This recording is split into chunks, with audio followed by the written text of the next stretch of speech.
Some major developments coming up concerning key players in Casemiro and Rafael Varane. Guys, it's a bit worrying, if I would say, that we are getting news right now that Casemiro and Rafael Varane could be up on sale. Of course, for Varane, we have already known that. For Casemiro, we hinted about it. We'll talk about more of that in a bit. There is more talk, of course, concerning the FA Cup, as there was an interview with the boss Eric Ten Hag before the game, and of course, he was speaking highly about some of his players, including Amad Diallo. Dropped an injury update on which players will be back. So a lot to talk about today, including the transfer talk, which players could be coming in, when could they come in, should we expect any signings in January, and all that here on the United Hotspot. My name is Webb. Welcome again to the live show on Saturday and Sunday. It's always live at 11 p.m.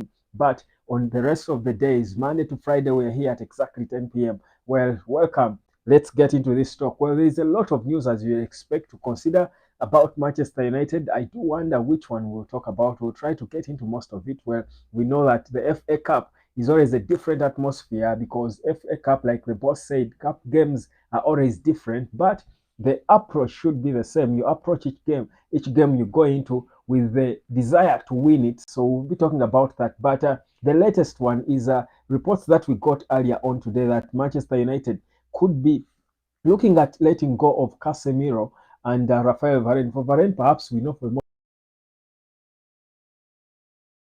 most part of the situation with the current terms, they do want him to stay, but on reduced terms. Also get to know where they end with that. But Casemiro, apparently, there could be a massive clear out that is looming at Manchester United. It is expected, but the people we are looking at, the targets maybe, are not the ones you could have expected because Casemiro is among the most important players at United, probably the best midfielder before the emergence of Kobe Maino. Now, reality is United needs cash. There could be just about 90 million pounds available from INEOS for us to try and boost uh, the man of our funds to buy players. So all that is a bit worrying. There was an update from the man himself, Fabrizio Romano, on Mason Greenwood, the man on your screen. We'll talk about that also in a bit. There is also talk about Michael Olise. We'll explain the Michael Olise situation in detail because Man United is serious. Wan-Bissaka could be headed back to London, to Paris, where he came from. We'll talk about what that would mean. Is Wan-Bissaka a player who we can afford to lose right now? And if we do, what would then be the solution for Manchester United? Welcome to the United Hotspot. Do subscribe and become a member. My name is Webb, and of course, we are again here to talk about Manchester United. Now, where do I start? Let me start off with the latest about Casemiro. Now, Casemiro, we know, is back training with the rest of the team. I hope tomorrow he will be in action. I expect him to be in the game, part of the squad. So do I expect Lisandro Martinez. Perhaps both of them not starting, maybe one of them, but I expect them to be in the squad, seeing as they have been training so well. Now, Eric Ten Hag today, in his pre-match press conference, spoke about the other players he's expecting to return January. And if you look at the list, it's most of the players who are out. So, like he has been saying, the full squad will be there. But the talk now is that Sir Jim Ratcliffe and his team are planning a massive clean out and they are not going to leave any stone unturned. They are serious about making money. They know that to manage the football matters at Man United, they have got to bring in players. Now, according to what we are getting, is that INEOS's approach is different. They seem to be focused on young players, the ages 20 to 26. Those are the players they do want to focus on.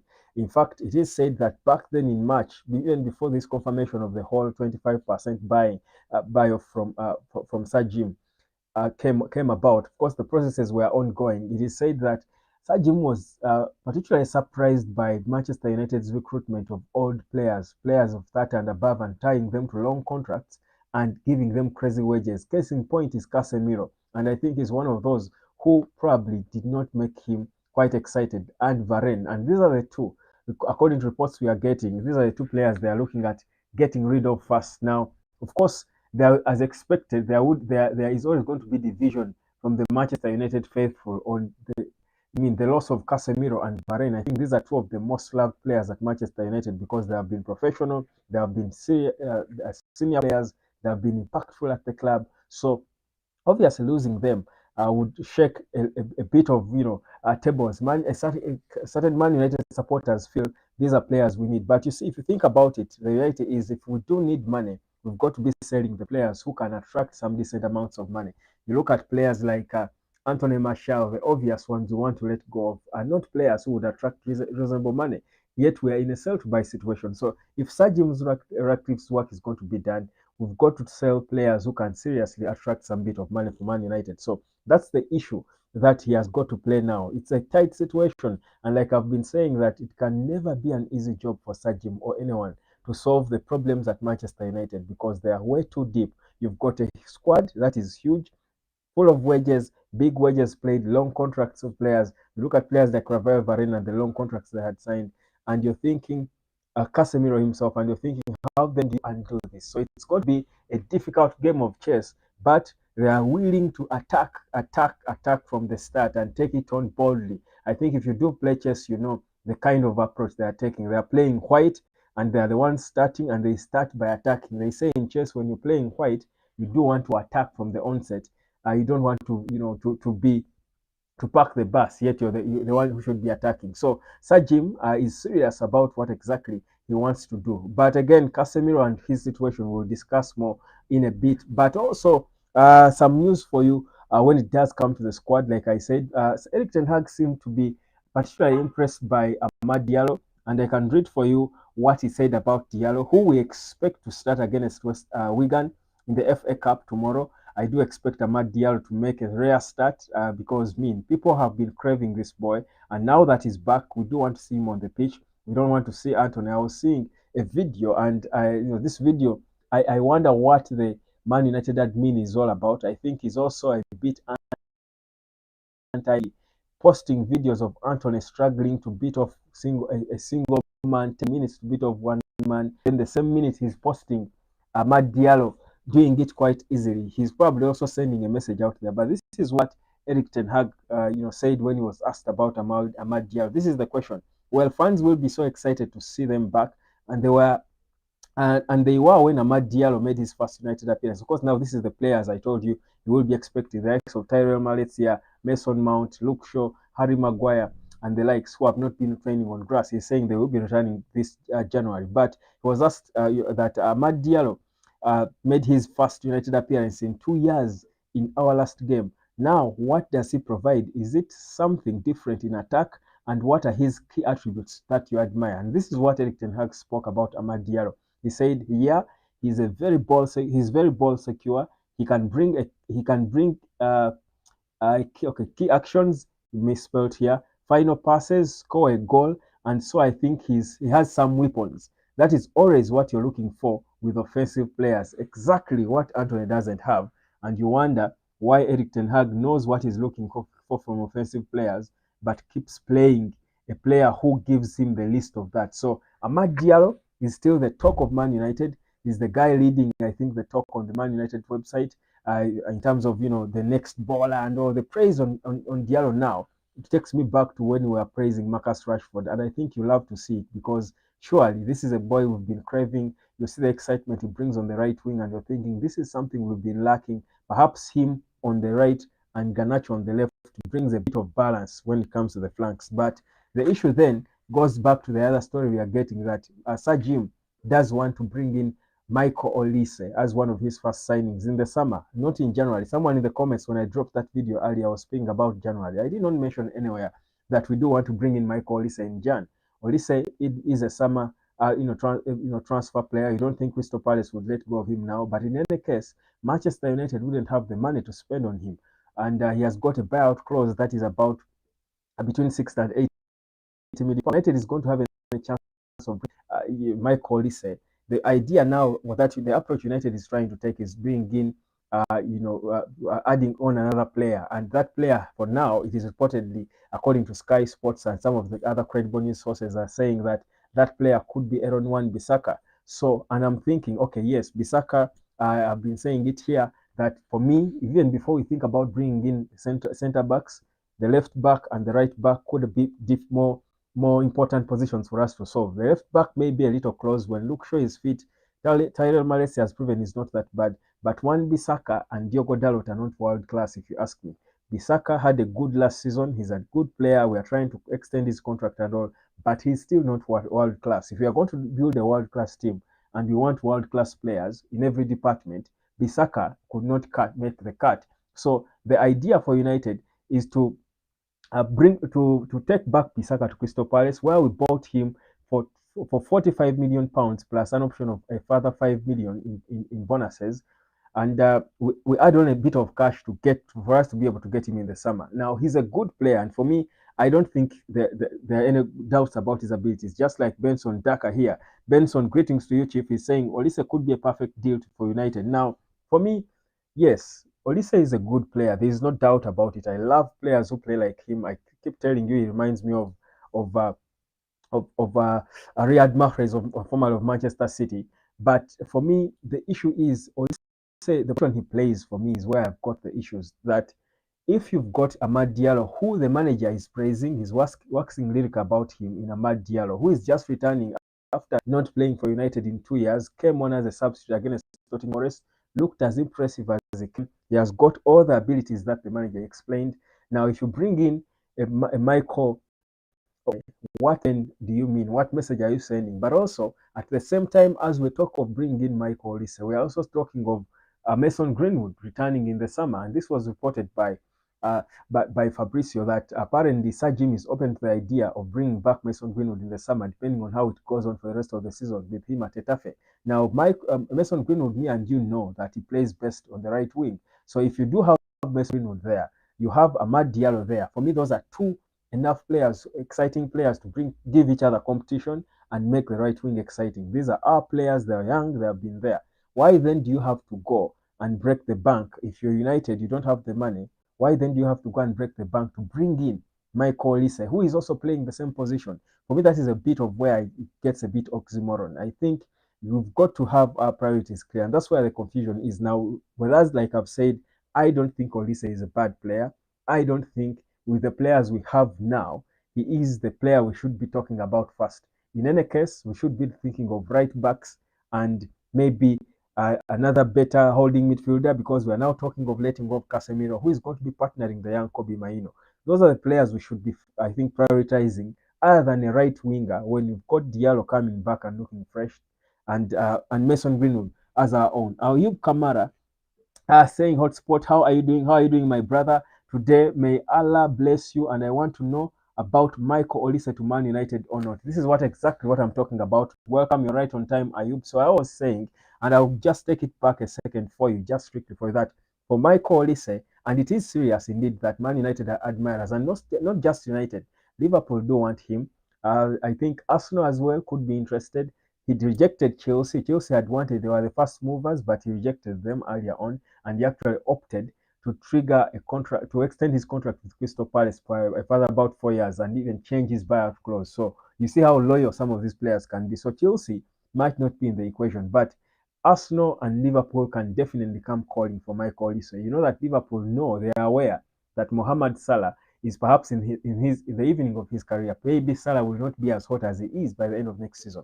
So they know, and you know how Jurgen Klopp plans for the future. So he's probably looking for replacements. And if you look at the Premier League right now, obviously, Michael Olise is one of the hottest proven players in the Premier League. Now, there is no doubt about that. But for me, the issue is, why bring in a player who is going to cover, who is going to shun other good players you have, as the young emerging good players, yet you've got other more difficult to solve. For me, that's a bit of the issue. So my disquiet would be bringing in Olise now when you've got Amad Diallo, who is yet to prove himself, but we know the potential he has got. Even the manager, could attest. But also, we know that there is a possibility of bringing back Mason Greenwood. If we have Mason Greenwood and Amad Diallo, we shouldn't be spending a nickel on Michael Olise. I don't think so. We should be rather spending that money to solve other departments, because United has got a lot of departments we need to solve. For me, that's a bit of where we have got to put the cards right. And again, our eyes should be wide open to see the decisions that this man Sajim makes. And of course, we see how the whole overhaul is going to happen. Now, speaking of that, I was telling you about earlier, and of course, That's a bit of Mike Olise and all this his situation with Man United. But also there are people who are trying to depict Mike Olise as a player with a wrong attitude and character. I don't have, I can't have exact facts to confirm or deny that. For me, I think if you're performing on the pitch, your and character, he's a hip hop, I love dreadlocks and all. I don't think it should be an issue because the reality is this boy returned in November, and in the last 5 games of Crystal Palace in the Premier League, he scored 4 goals. Yet he was injured for some time. So you don't tell me about his hair and his lifestyle unless you're just being a hater. The reality is he's a good player. The only issue is the position he plays and the players we have in that position. And the timing, for me, does not really make a lot of sense unless we are saying we've given up on Mason Greenwood and we just now want to look for another player, a Greenwood level player to come in, be perhaps the first priority, and Amad Diallo playing backup. Maybe that. Now, speaking of the right wing, by the way, Facundo Pellistri is the other player who has been quite emerging in that position, and it is said he's, of course, about to be headed out on loan. We are looking for options on where to send him. If you ask me, and I'll talk about the loan issues at United that I think we've been mishandling for the longest time.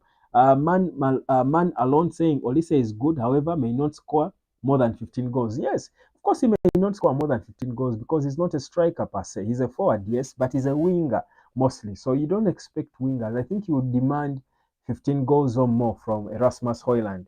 But for a winger, a wide player, and in a team that plays with a target man, I don't think your expectations should be for him. If he scored 10 goals a season and assisted a couple, maybe 8 or 9, that would be a proper successful season for them. I think, whereas he scores goals, that's an addition to his game. I don't think goals are his show of performance. I don't think he's judged by how many goals he scores. I think he should be judged mostly by the assists and the contributions he makes in terms of helping other players score goals, but also the threat he creates going forward. For me, that's what I think. Opening up defenses, stretching defenses out wide, how he cuts in and tries to open up spaces because that's his game. He's left-footed and inverted, comes from the left and keeps cutting in. That's how he plays. Typical Riyad Mahrez, guys. If you've been around enough and seen Riyad Mahrez, just picture Riyad Mahrez. That is exactly how Mahrez. Piki Sahabat saying, Mr. Webb, good evening. Thanks you for updating us with the beautiful news today. May I know whether India will start the game of tomorrow? I'll talk about that in a bit. Of course, it's on my rundown today. We've got to talk about that FA Cup game and the squad, which team I expect to be starting in that one. We'll talk about that in a bit. If you stick with me, Piki Sahabat, thank you for that question. I'm just getting there. But let me just get the Mike Olise and player talk out of the way. I will insist. Olise is a brilliant player. I don't think we should be breaking the bank now in the set we are in to go for him. We can wait. We deal with Amad Diallo unless the decision has been made not to bring back Mason Greenwood. Then we can resurrect the Mike Olise conversation, and we've got the time because in any case we are not going to be signing him in this January transfer window. He's a summer conversation, and there is time for us to assess between now and the summer when the season ends in May. Away from, of course, Olise, I'll talk a little about Hannibal, who has been is going out on loan. Remember, we triggered his contract extension, but opted to send him out on loan, which is obviously a smart thing to do. But just after him agreeing to join Sevilla, things turn around, and it is said Everton expressed interest. Now we are waiting to see whether he will choose Everton or stick to Sevilla. If you ask me, I think this is one of the parts where United has been going wrong for the longest time. We send players who are at a good state in their career, but send them on loan to the wrong teams, and the wrong teams are anywhere outside England. I think most certain players have not got to go out of England when they get to a certain level. If a player starts knocking on the door of the starting team at Man United, if a player knocks on that door, they shouldn't be loaned unless we have given up on them. If we loaned a player like Scott McTominay to Spain or Germany, I would perhaps not have a lot of qualms about it. But for a player like Hannibal, a young player like this who is showing a lot of promise, who has been loaned at Birmingham, had a good season in Birmingham, returned and knocked on the door of the first team, coming on, scoring a goal there, looking like he's good on the press, I think we should be keeping him in the Premier League. And for me, Everton must be a godsend. Must be a godsend for Manchester United. He even himself should see that Everton and the state they are in would make him better. He would perhaps return as a better player than most of the players at United because of the experience he would have playing at Everton. The pressure at Everton now is one that he would need at his age because Everton are playing for dear life. They're trying to survive relegation. Send him to Sevilla, and trust me, even if he plays week in and week out, he will come back to the Premier League and his levels are low. That is why you say, like, think about it. Whereas Mason Greenwood is a naturally gifted player, I think if he was playing in the Premier League, he wouldn't be at the level we are seeing him at Getafe. He's that level because not just because he's so talented, but it's also because the levels of that league are so low. They are so low that you can afford not to play for football for over a year and return and have the impact that Mason Greenwood has had.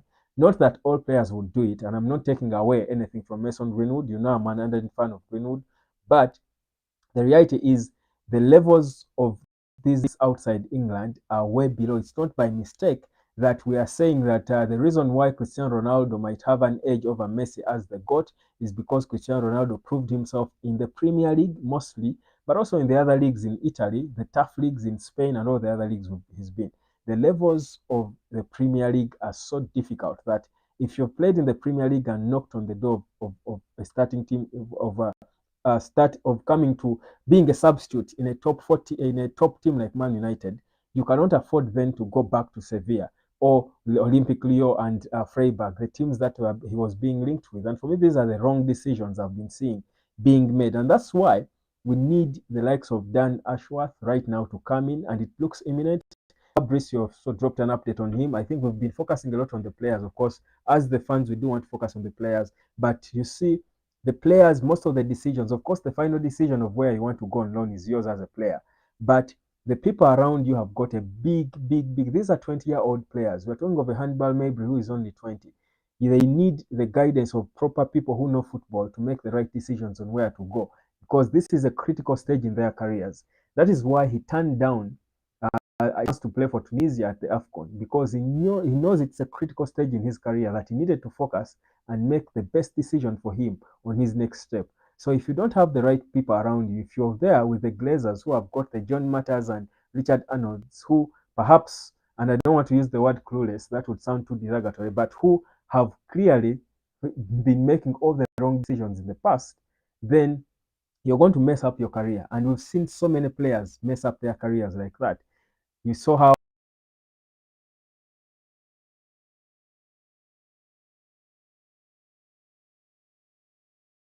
you saw that how they messed up his career. But Manchester United decides again to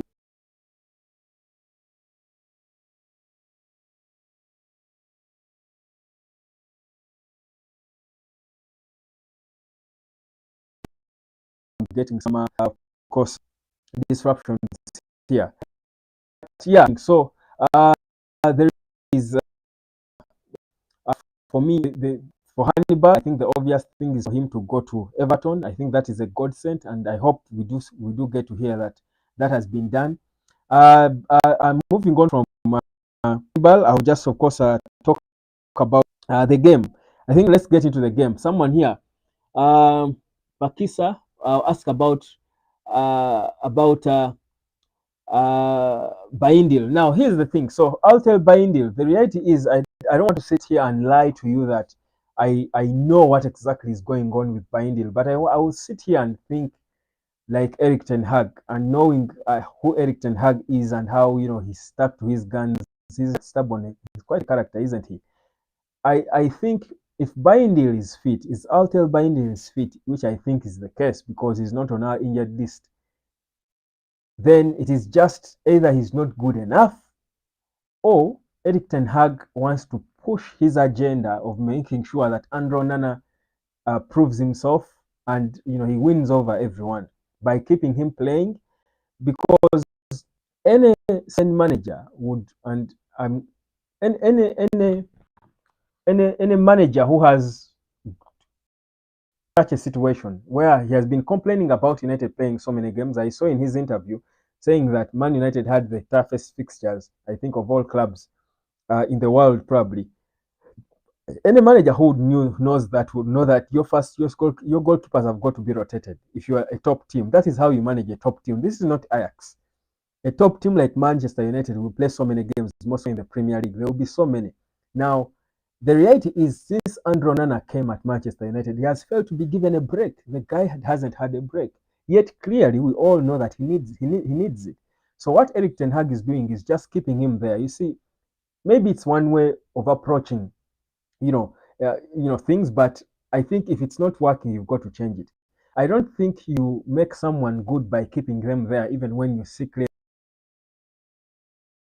the Hag seems to be stuck his guns in keeping Andrew Onana there, keeping him playing, even when the obvious thing to do is rest him so that he perhaps breathes a bit, ease the pressure and the attention off him, give a chance to the other goalkeeper.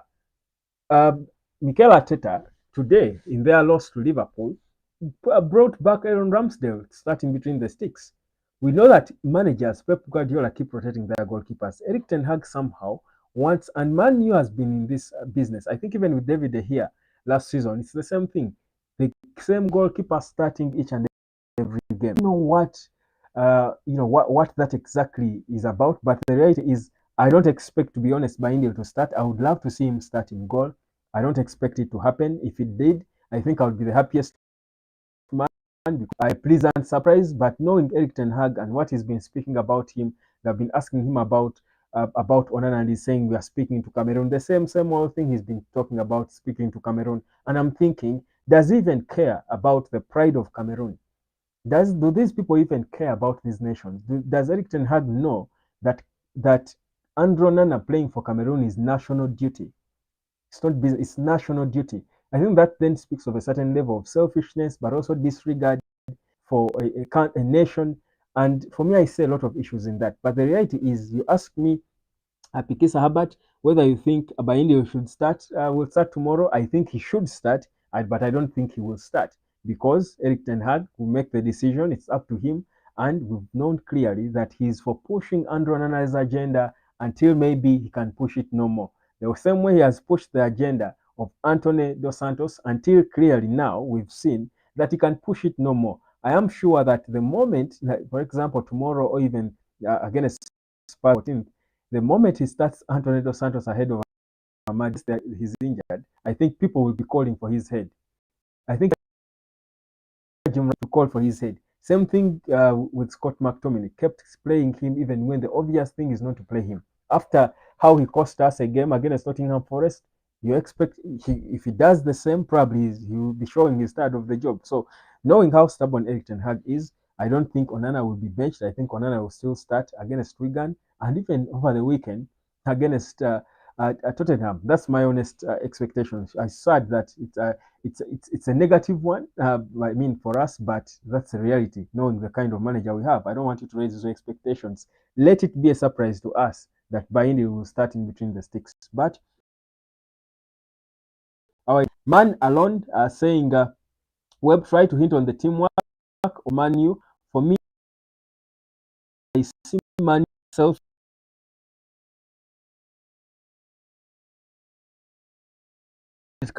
creation sitting. I've been talking about this. I certainly agree with you because clear there seems to, and those are the that show a manager who does not have the dressing in control. Reflect again on Sir Alex Ferguson and he would do first start by talking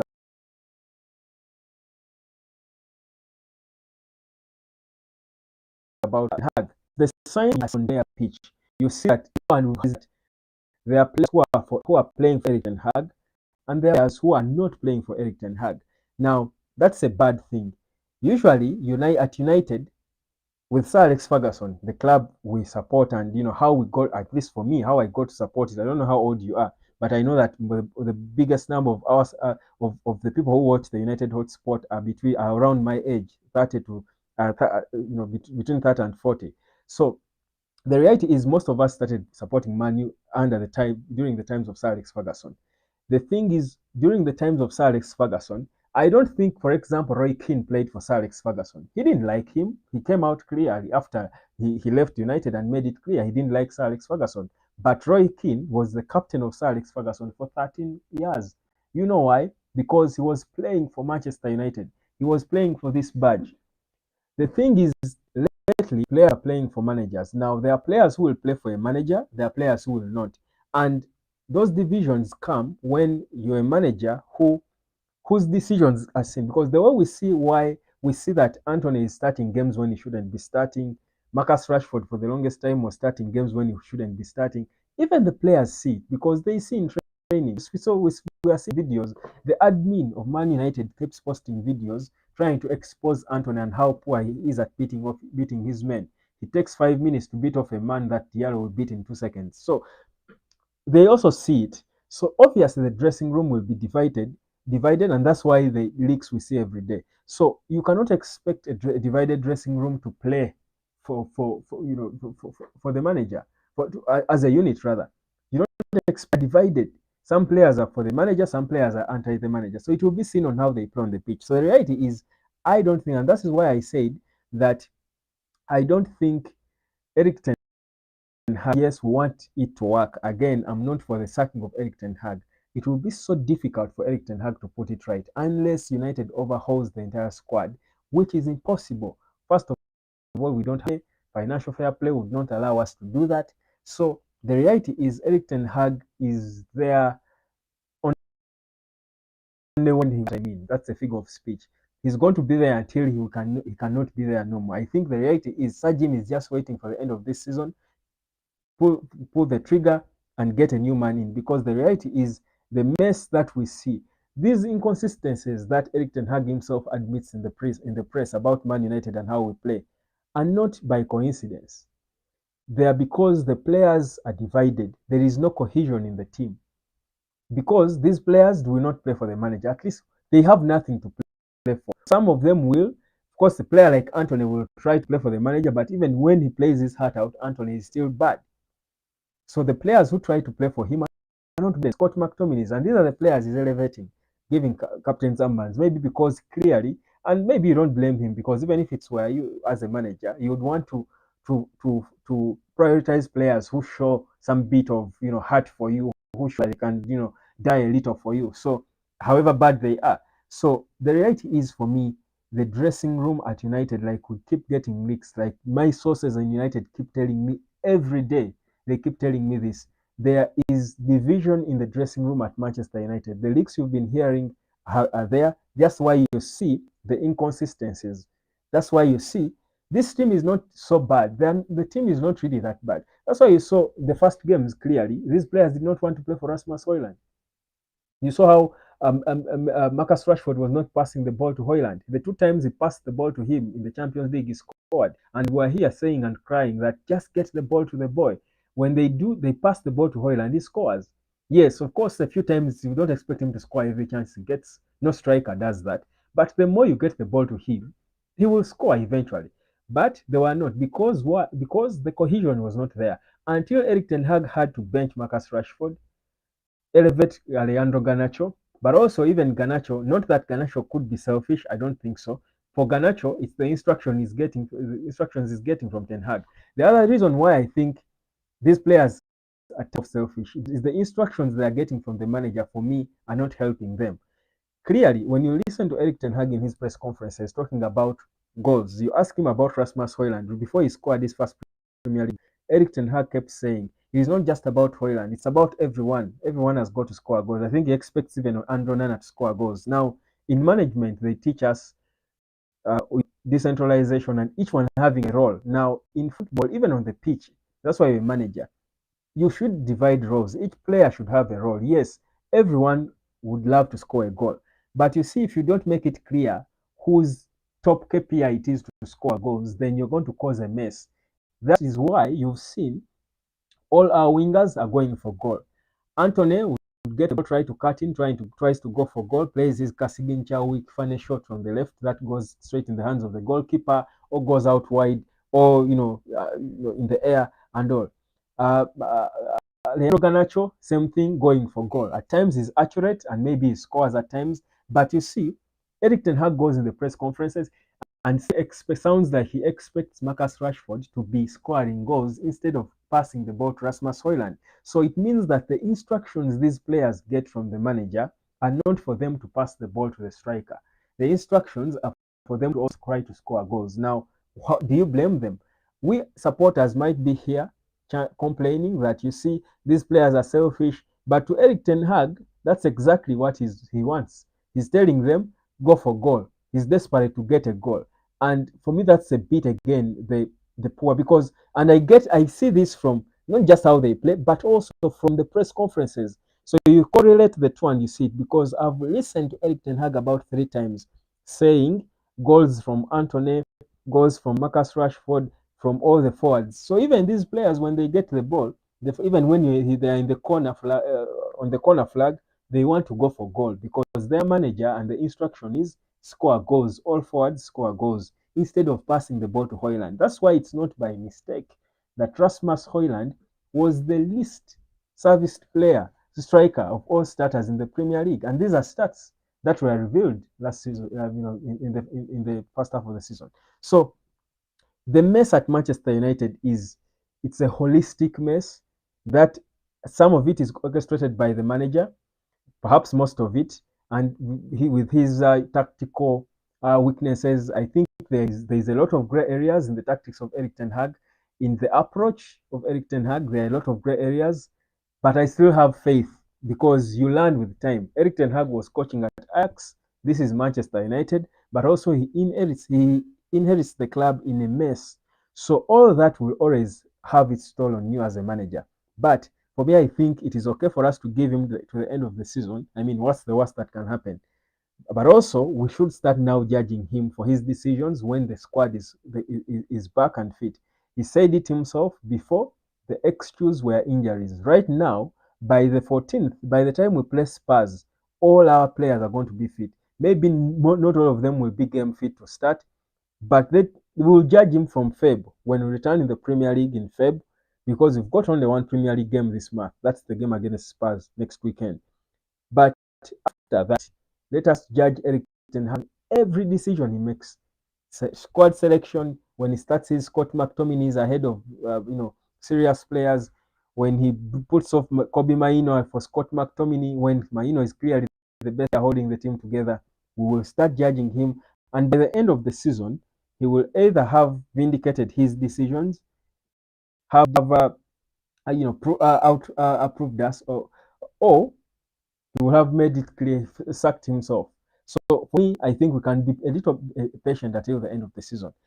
So for me, that's my honest opinion. I hope I've tried to answer most of the question. Man Malone, who spoke getting chances for the striker, I think I have touched on that. Now let's get into that game. Liverpool and Arsenal. Of course, Liverpool won by 2-0. I don't know if you should be celebrating Liverpool beating Arsenal. Oh, I don't know. What would you celebrate? A Liverpool win over Arsenal and Arsenal win over Liverpool? I don't know what is. But I was watching that game and I was thinking the difference between these two teams was as if was as if day and night. I was honestly watching a serious game of football between two top clubs in the Premier League, and I was thinking, I tried to relate that to the game we played against Liverpool. And whereas, yes, they didn't beat us, we contained them. But like I put it, we just contained them. Liverpool were all over us. We successfully packed the bus and contained them properly.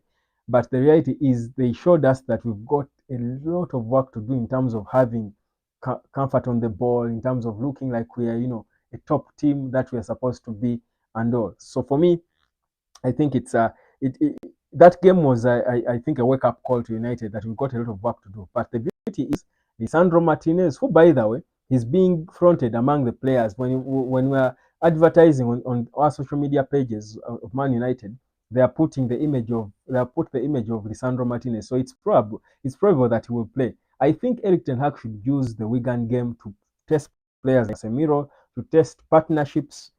And I know that winning the FA Cup could get you in the Champions League, but I, first of all, don't think we can win anything this season. So we shouldn't even have it in our heads that we can win the FA Cup.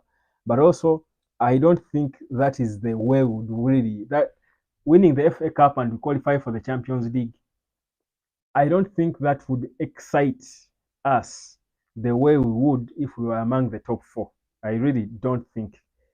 I don't think that would be qualifying through the back door, because I think these days you win the FA Cup, you qualify for the Champions League. If my memory is serving me right, but I don't think that is the way we are used to as United supporters to qualify into the Champions League. I think we want the top four.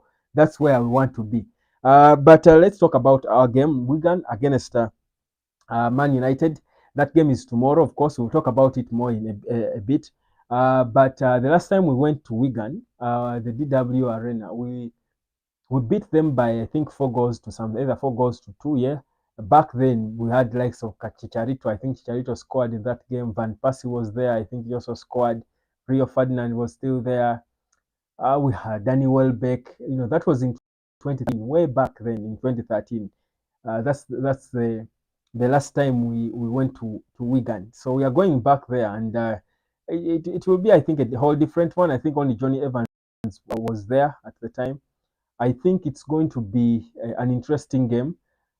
The thing for me is the approach we take in the game is what, again, for me, I will be looking out for. Like I was saying, from now I will be judging Eric Ten Hag on his decisions, from squad selection and everything he does. We will be judging him because now he has no extras. Because for me, after Martinez and Casemiro returning and training for all these days, I think the obvious thing for Eric Ten Hag to do is to play them. In fact, if anything, Eric Ten Hag should start the gist of this. I'm sure against Spurs, Martinez and Casemiro will obviously be in that game. So let them. So is Højlund. Højlund returned to training and he looked good. Remember, he missed the last game against Forest. I think for me, Eric Ten Hag should play Lisandro Martinez in the defense. He should be there. Altel Baindil in goal.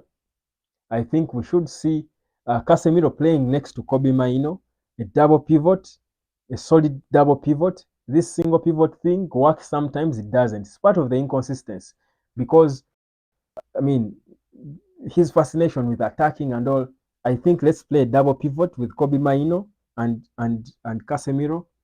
Rest Bruno Fernandes. I think if there's one player who needs the rest, it is Bruno Fernandes. The only games he rested were those where he was forced out because of it. I think he had accumulated some cards when he sat out of one game. I think he had a red card. If my memory is again, don't let me down. Bruno needs to rest. Let's say midfield of Kobe Maino, Casemiro, and number 10 Christian Eriksen. Let's have Amad Diallo on the right. Let's have Marcus Rashford start on the left. I think we need to rest Alejandro Garnacho. He can come in as a substitute later.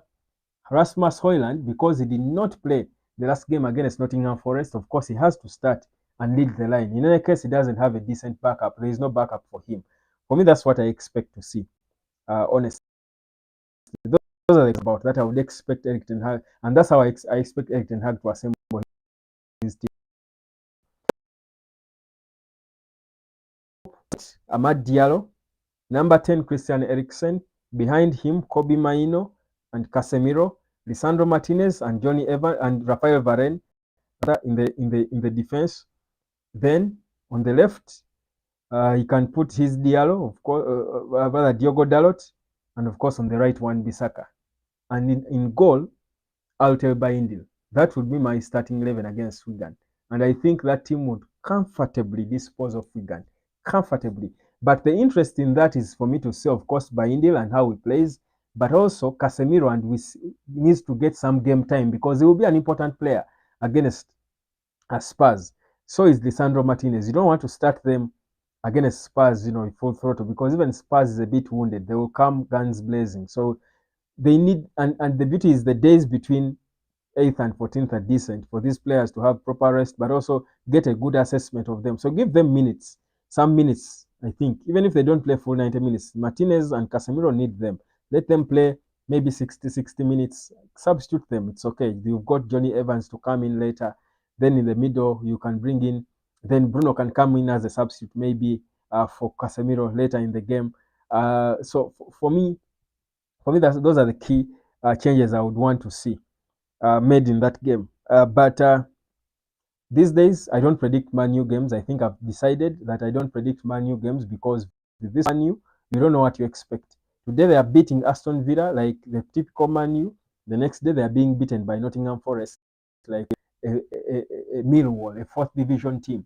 So you can't predict Man U. If you do betting, if you do go into betting, my prediction lately would be your prediction should be that Man U will concede, and usually we concede fast. I think the prediction should be Man U will concede fast if you're going to play to place a bet on a Man U game. So pretty much, I think that is a bit of the important talk. Let me see if I've responded to most of the questions here. Benson Daka, Ayub Kamara, I got you. Talk about Baindil. I did teamwork of money. I think I spoke about that as well. So that's by Mason Greenwood. I put him there intentionally because there is hope that Greenwood could return, as has been said by and how Sir Jim is willing to listen to the possibility of Greenwood returning to Manchester United. So I think that should be a good thing.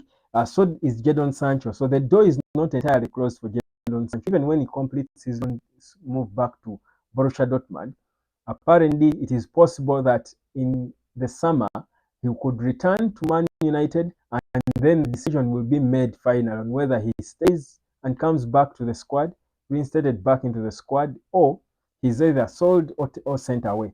Now, let's talk about Martial in a bit because, again, we've got to talk about players that should bring us some money. Fenerbahce is reportedly interested in Martial, and they had tabled. And I think it is true because I've also been told by a direct source in Old Trafford that Fenerbahce are actually really interested in him, but Man U are holding out. And again, this is how we are hoping that we could get more money, especially from Saudi. Interesting stuff. But anyway, so Man U might eventually, I think, just have to cash in and get that 7 million quid for Anthony Martial. But then who would come in? For me, that's the question. Remember, Timo Werner, who was a front runner to come in as a stopgap measure on a single, chose to do the same but joining Spurs. He chose London. He said, I flopped in the blue half of London at the bridge.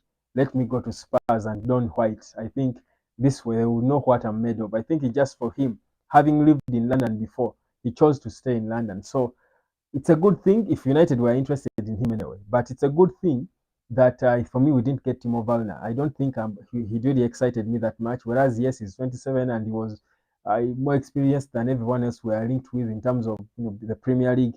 I did not think at all he was the kind of player who would take us forward.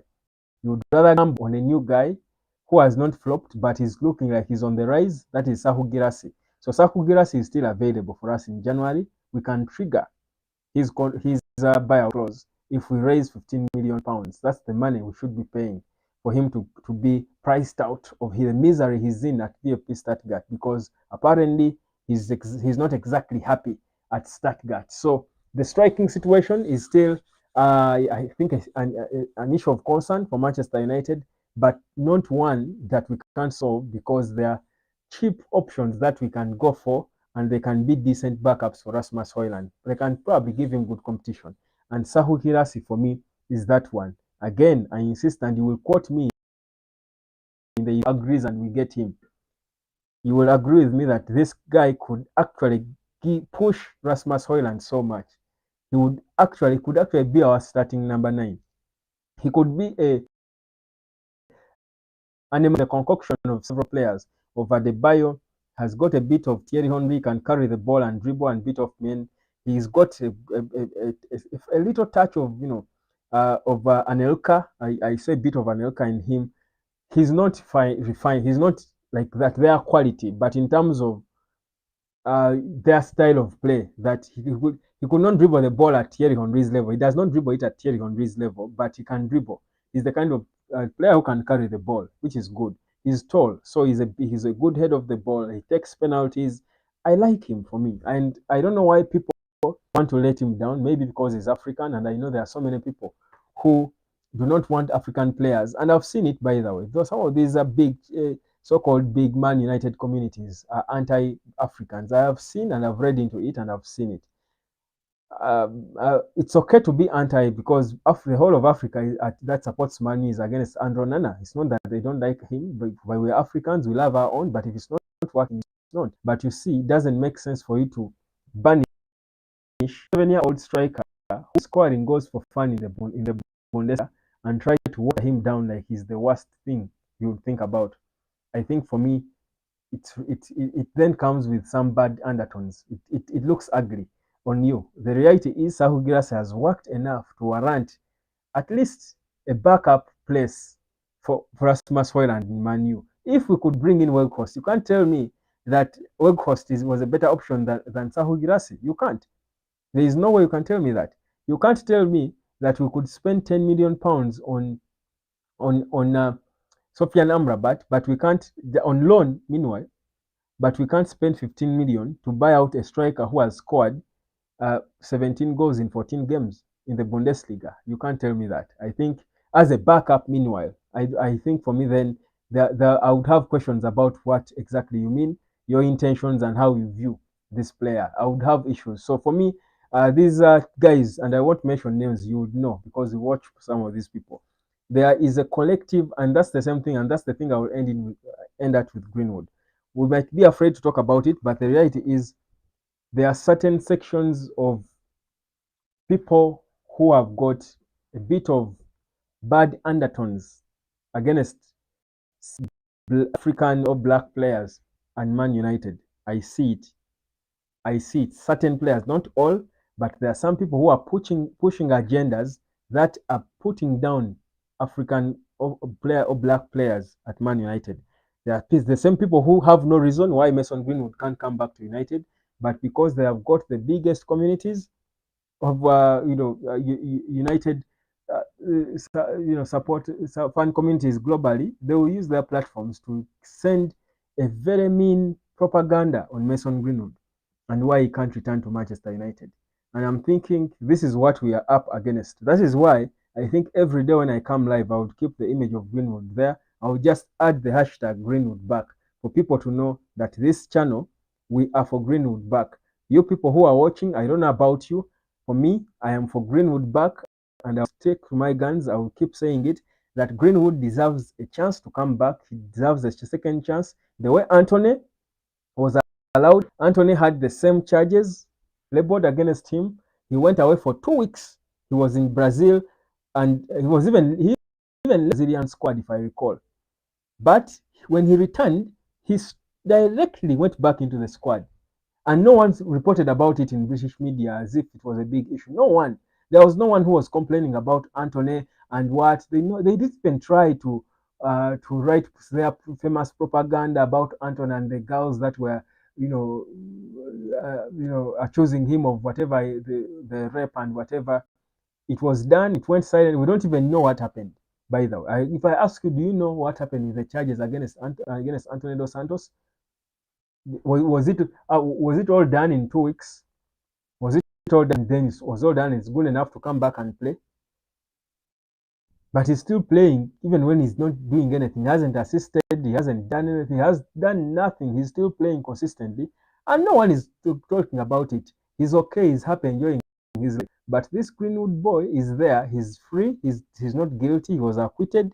He's with a girlfriend. He's with a family. So there are bad undertones. I will say it. I won't be afraid to say it. There are some bad undertones to this that for me, I will not keep quiet about. I will say it here that for us, we are for the return of Mason Greenwood. Someone is asking me about injuries. I told you that this is the month that we expect all our players to be back. The last injury return will be on the 14th of January. By the 14th of January, let me see if I still have that graphic, if I didn't delete it. But I had compiled the graphic for you to show you all our players' injuries and the return dates. But all our players will be back on the 14th of January. And Eric Ten Hag said, then you can start judging him and demanding for results. So by the 14th of January, when we play Tottenham Hotspur, we shall have all our players back, from Mason Mount to whoever. The Martinez and Casemiro are back, who are the more important ones. Harry Maguire will be back, unless there is another small, but by the 14th of Jan, all our players are expected to be back. All of them, all of the injured players will be back on the 14th of January. So I hope I have answered you, gentlemen, who asked about the injury update. I think I deleted that graphic, but yeah, that's it. So any other concern? We are for Green. This was Tash Pro who was asking about. Saying, well, thanks, Web. Tell me about our injury updates. Yes, that is it. I expect. One more time. I expect Lisandro Martinez and Casemiro to be in the squad tomorrow. I expect them there. I do hope. I do hope. Most important, I expect them to get some minutes, some decent minutes before the game against Spurs because we need them. We need to see Lisandro Martinez and Casemiro on their best game against Spurs. Their best game will only come if they have got some minutes against Wigan. Lisandro Martinez, Casemiro, Amad Diallo. For me, those are the obvious guys I expect. Kobe Maino, and I know that this stubborn Eric Ten Hag might choose to bench Kobe and play Scott McTominay. That for me, I think the one thing I'm eager to see, by the way, I don't think Kobe Maino has played with Casemiro. And I don't think Kobe Maino has played with Casemiro. You're welcome, Tash Pro. You're welcome. I don't think Kobe Maino has played with Casemiro. Yet I think Kobe Maino, Casemiro, and most likely Bruno Fernandes are going to be the core of our midfield for the most part of the remainder of the season. So this is the opportunity for us to see how they will look. I want to see how Kobe Maino plays with Casemiro. The opportunity we had was in that Real Madrid game in preseason. Did he play the Arsenal game in preseason? Yeah, actually, I think I saw them in preseason. Maino and Casemiro. Yes, I saw them once, and they played so well. By the way, that game we beat Arsenal in preseason by 2-0. It was in the US. Those were games that they were late in the night. I was doing watch-alongs here. Perhaps most of you were sleeping then. I think that's the only time I remember seeing Casemiro playing with Kobe Maino. Oh boy, that boy just bossed the midfield. By the way, it was, I don't know how I've forgotten that game. It was a perfect midfield. So I want to see that again. I think we've got the right to look at that partnership one more time and see, because it is what is going to take us forward for the remainder of the season. But this stubborn Eric Ten Hag can give us a surprise and start Scott McTominay Scott Ten Hag can start Scott McTominay, Christian Eriksen, and Bruno in the midfield properly. Let me just see. Let me just confirm whether Kobe Maino played the preseason game with Casemiro. I'm just trying to recall properly. I'm just trying to recall because I think for me they played so well together. My memory should not be letting me down.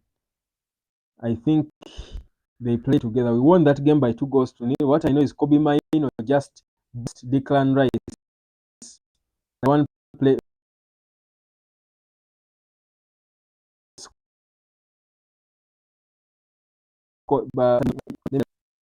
Luke Shaw, Martinez, Maino, Mount, Anthony, Bruno.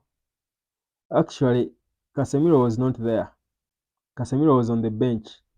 Yeah, Maino was with Mount and Bruno.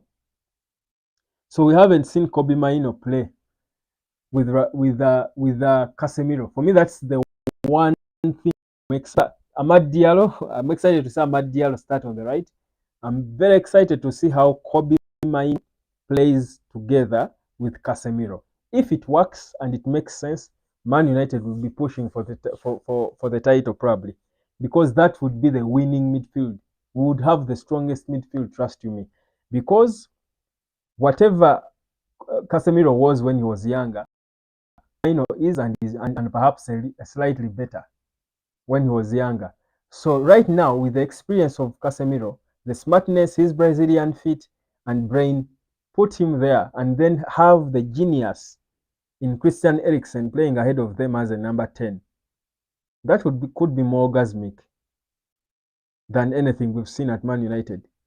I want to see that happen. So, but let's wait and see what Erik Ten Hag will do. Ernest Kavuta saying, hi Web, sorry, I'm just joining now. Can you tell us about Mason Greenwood before you wind up? Okay, I'll just wind up for you one time on Greenwood. Mason Greenwood, the thing is, Fabrizio Romano confirmed that Sir Jim Ratcliffe is said has the Sir Jim Ratcliffe's team wants to assess his performance on footballing grounds at the end of the season. So when this season is done, that's in the summer, they will assess and see whether he's good enough. So that means obviously he will be good enough because maybe now they're still waiting for his levels to be up. He's not up there. He's only scoring maybe those goals because they are, like I've been saying, the La Liga is not as competitive as the Premier League. But at the end of the whole season, they will properly see how good he is. So they are open to the idea of him returning. They are waiting for the summer to see, and together with Jadon Sancho, because Jadon Sancho's loan spell at Borussia Dortmund is going to be at the end of the season. So both of them could return to Manchester United, and Sir Jim is open to that idea. But the only worrying thing is, what is oxymoron is, if they are saying they are open to bringing back Mason Greenwood in the summer, why then do they want to sign Michael Olise as their first player? Because Michael Olise plays exactly where Mason Greenwood plays. But remember, we also have Amad Diallo playing the same position. Amad Diallo is not a player we are looking to lose. So that's where it becomes oxymoron. So maybe they are just playing, delaying game, giving us hope that yes, he will return. But you see, if we know that we are going to bring Mason Greenwood in the summer, we wouldn't be talking about Michael Olise, would we? Maybe I should put it to you. Between Michael Olise and Mason returning on footballing grounds, who would you want? Should we spend on Michael Olise? I don't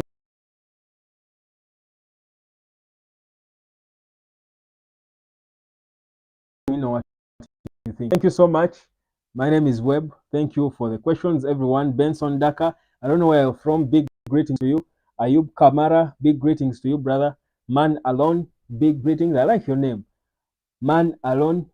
For squad depth, yes, squad depth is good, but squad depth when you are broke and you have other departments to solve, you have two squad depth of three players who play the same position near at the same level. Okay, Ahmad maybe is not there yet, he's not proven, but we know that he has that potential. You have Mason Greenwood and Michael Olise. Is that depth? Yet you have so many other poor departments to solve, and you don't have money. You understand what I mean? If we had a lot of money and the luxury like Chelsea, we could spend so much money on Man City, then it's okay. We can buy all these players and they compete for places. But we don't have money. We have a very weak right back full of non-world class players. We want to get Todibo. We need decent left backs. We need players in the midfield. We need a backup striker. These are core crucial departments. But you want to bring three players. You want to buy a 60, 70 million pounds player to play a position where you've got two good players. I don't think that's about depth.